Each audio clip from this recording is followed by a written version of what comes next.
gostaria de saber a sua opinião a respeito do espiritismo não estar trabalhando tanto com as incorporações e buscando conhecimento.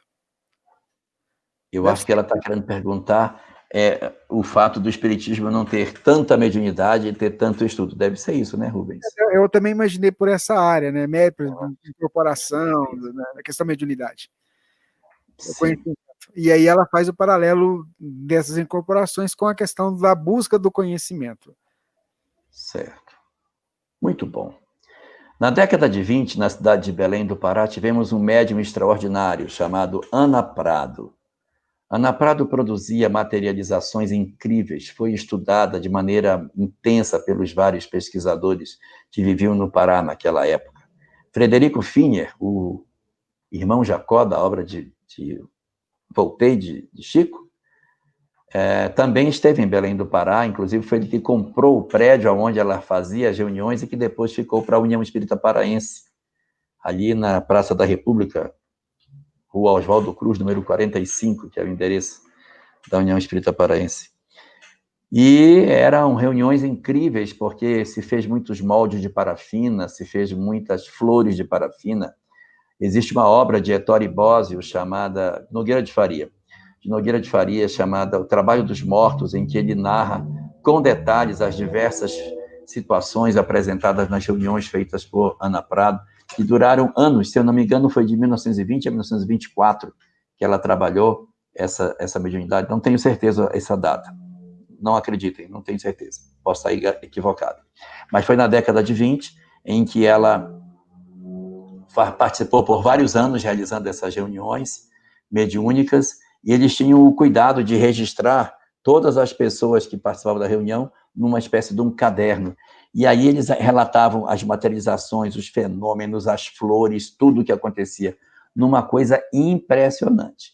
Anos mais tarde, os pesquisadores pegaram esses livros de ata para contabilizar quantas pessoas haviam assistido às reuniões de Ana Prado. São mais de 400 assinaturas que estão presentes nesse livro. Mais de 400 pessoas na década de 20 em Belém do Pará assistiram às manifestações de Ana Prado. Dessas mais de 400, duas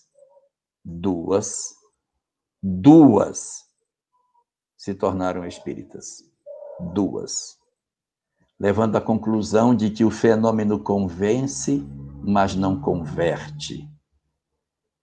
No contraponto dessa história, as obras de Chico, que as pessoas nem veem as reuniões mediúnicas, são capazes de converter quantas pessoas? Quem será que consegue mais sucesso no processo de conversão dos indivíduos? A mediunidade ou o conhecimento?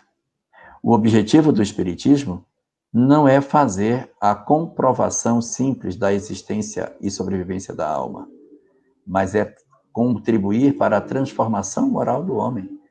Nós conhecemos sobre a imortalidade, sobre a vida espiritual, para que nos convençamos de mudar.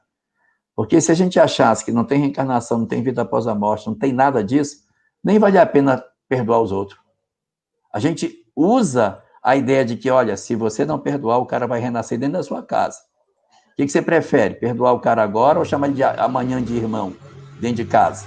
Você com esquecimento do passado, conviver com ele dentro de casa todo dia, ele pegando sua roupa, vestindo seus sapatos, usando suas coisas. O que você quer? Então, perdoa o cara para ele não precisar voltar junto de você. Então, o conhecimento espiritual é para nos convencer a mudar.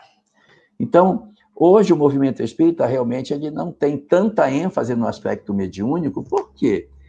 Porque o fenômeno convence, mas ele não converte. Ele converte na hora em que a gente estuda, lê, compreende e muda as nossas vidas. É aí que nós encontramos o grande objetivo do Espiritismo. Mas, apesar de tudo isso, as casas espíritas, elas costumam ter seus grupos mediúnicos. Só que os grupos mediúnicos não são abertos ao público, são reuniões fechadas para garantir a privacidade daquele que fala, daquele que expõe sua vida, para impedir pessoas despreparadas participarem da reunião, verem o que não devem, comentarem da vida dos outros fora dali. Então, todas essas situações sugerem que as reuniões sejam fechadas. Mas as casas espíritas continuam mantendo seus grupos mediúnicos.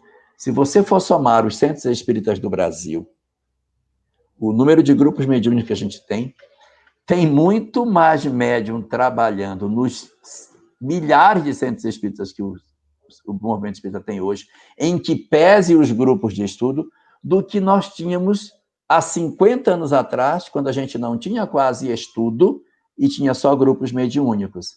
Hoje, tem mais mediunidade do ponto de vista de quantidade e nas várias casas espíritas. Por quê? Porque o conhecimento multiplicou as casas, trouxe muito mais gente para o movimento espírita e promoveu, assim, um crescimento significativo das instituições espíritas com seus grupos mediúnicos por dentro dele.